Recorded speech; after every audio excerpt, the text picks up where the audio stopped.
My name is Samuel Sunday Oni from Department of General Studies, School of Business Studies, Federal Polytechnic, Osun State of Nigeria. And the topic for discussion is mending the cracks in the ivory tower, principles and methods of conflict management in Nigerian institutions of higher learning. And this is the presentation at the International Academic Forum North American Conference on the Social Sciences 2014. And the theme is individual, community and society, conflict resolution and synergy at the Providence, Rhode Island, USA.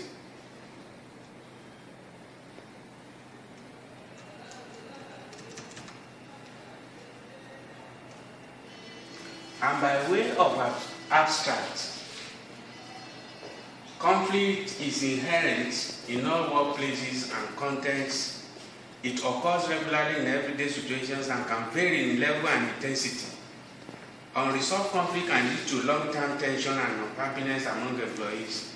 The study highlights aspects of conflict prevention and techniques of method of resolution in the higher institutions and non-conflict in its ramifications.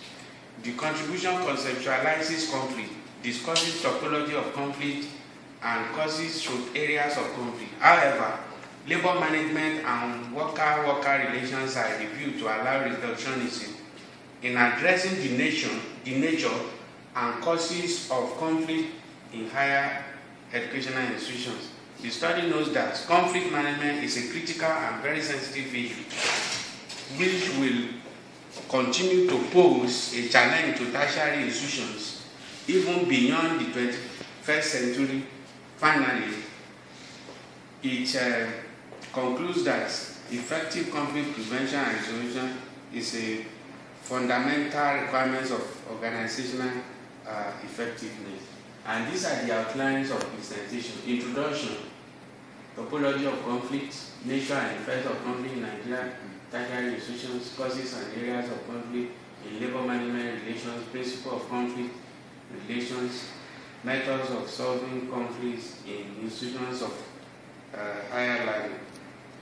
Then, the introduction.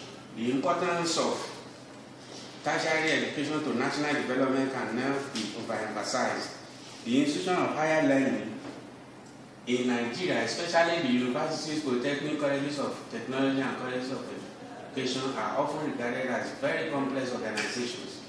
The nation's academic institutions have equally experienced many industrial disputes, so much that the academic calendars of the institution are no more uniform.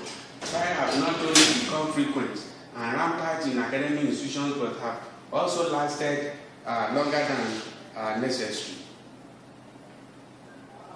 A conflict situation is characterized by the inability of those concerned to iron out their differences. From the above, conflict in an organization can further be seen as friction among interactive parties that originates from any of or a combination of sociological, psychological, and economic factors at play in the work environment. This study is on techniques of conflict handling available to the management of tertiary institutions, which can be sought to preclude conflict from degenerating into situations that are capable of disrupting academic activities. It critically assesses the parties involved in employment contract. At the end, it suggests measures on how to prevent or curtail incessant strike action that nowadays bedevil the nation's institutions of higher learning. Then the topology of conflict. Conflict abound in different forms in the tertiary institution, which may overlap, occur simultaneously, and show similarities or disparity. There are three identified types of conflicts. One of it is structurally based conflict, which arises when institution tries to introduce innovation, slightest change in appointment, promotion, and graduation requirements.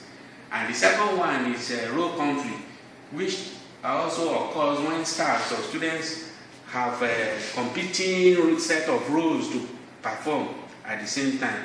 And the third one is institutional conflict, which exists when the social system structure the severity of the conflict, legitimizes the method of its resolution, and prescribe rules, rituals, and ceremony. Then let's now consider the nature and effects of social conflict in Nigerian higher institutions. Many of the conflict leads to anarchy on campuses, and in some cases leads to disorganized timing of school activities. It also leads to destruction of life and properties in most cases. It also renders school environments completely insecure for serious academic activities. Also, protracted disharmony in school staff interpersonal relationship. It also increases indiscipline among students, disarm school authorities. It also leads to clogged channel of progressive communication and render institutions of learning ungovernable. Now, the labor unions and period of strike in Nigerian higher institutions. From the table, you will see that the Academic Staff Union of Nigerian University ASUU started their own strike July 2013 to December 2013, making 6 months. The months for that strike was 6 months. Academic Staff Union of Polytechnics started their own strike in October 2013 to July 2014, 10 months. Colleges of Education and Academic Staff Union started their own January 2014 to July 2014. Then what are the causes and areas of conflict in labor management relations? According to the unions, industrial conflict, some employers first ignore collective agreement after the tenure of negotiation. Out of desire or incompetence, employers misinterpret collective agreement so as to create difficulties for the workers. Recruitment of staff in some schools results in lack of checkouts, lack of clear-cut personnel or industrial relation policy, wrong attitudes towards trade unions, and display of unsympathetic tendencies toward workers' problem.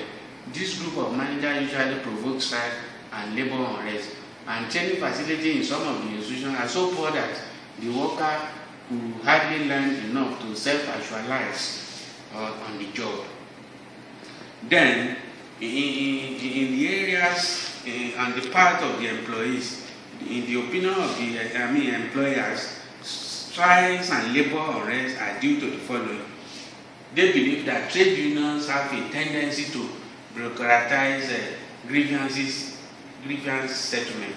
Such cumbersome procedure is frivolous and ridiculous to some heads of institutions. Union leaders are obsessed with the interests of their rank and file members and do not care about the sources of an institution.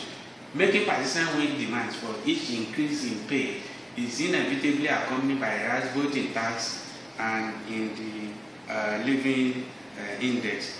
There are some specific causes of area of conflict, ranging from non-payment of salary and allowances, lack of training facilities for workers, non-promotion of staff welfare, poor management of resources, diversion of public funds, call for industrial democracy, inability to accept responsibility, over-protection or over-indulgence from labor union, communication gap, unequal distribution of power, ethnic or religious differences, power structure, role overload, competition over scarce resources.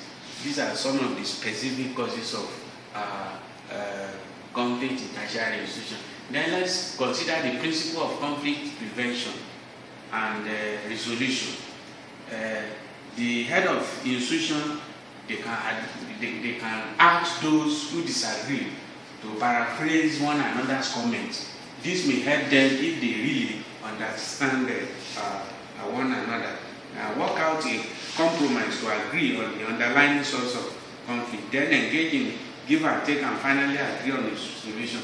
Another one is to ask members to list what the other side should do, exchange lists, select a compromise that is acceptable to her, and test the compromise to see if it is consistent with team goal. Have each other rise up questions for the opposing sides. This will allow them signal their major concerns about the other side's position. The answers may lead to a compromise. convince their team members. They sometimes may have to admit they are wrong. Help them save face by convincing them that changing a position may well show strength, and they can also respect the expert on the team, give their opinions more weight when the conflict involves their expertise, but don't rule out conflict. Then, these are the methods of solving conflicts in the institution of higher learning. The managers of institution can adopt all this by uncover conflicts as they develop among persons or group of persons. They can also create conditions for their resolution of conflicts that requires their intervention, but put in place a proper machinery of collective bargaining. Build effective communication through channels of information which must be short and simple. Then, conclusion. Conflict is an inevitable outcome of human groups and state interaction. It is a well-known fact that there is no way conflict will not happen among those that are interacting together, among human society, among human beings. The fact, however, remains that even though we agree that conflict is a necessary evil, there is need to avoid it where possible because of its dysfunctional consequences. Conflict management is a critical and very sensitive issue which will continue to pose a challenge to tertiary institutions even beyond the 21st century. In recent times, most cases of disturbances and crises against authority of higher institutions are due to inability of institutions to manage effectively welfare services. People cannot engage in any developmental thinking in an environment characterized by conflict. It therefore implies that they will be denied this time capacity to develop new ideas, initiatives, and innovations. It is instructive to note that conflict in tertiary institutions is highly dysfunctional and should be avoided at all costs. All its functionalities to us can still be achieved without getting to a conflict situation. Where conflict cannot be avoided, there is need to embrace dialogue in resolving it. In the event of unavoidable conflict, management must employ the powerful tools of consultation, participation, communication, and dialogue, and avoid as much as possible, as practicable, passing up to suppress grievances. To succeed in this task, an orientation in conflict management is necessary for managers of higher educational institutions. This study is not exhaustive, but hope that the information will be sufficiently useful to begin the initial steps aimed at reducing the adverse effects of conflict in our tertiary institution. Thank you for listening.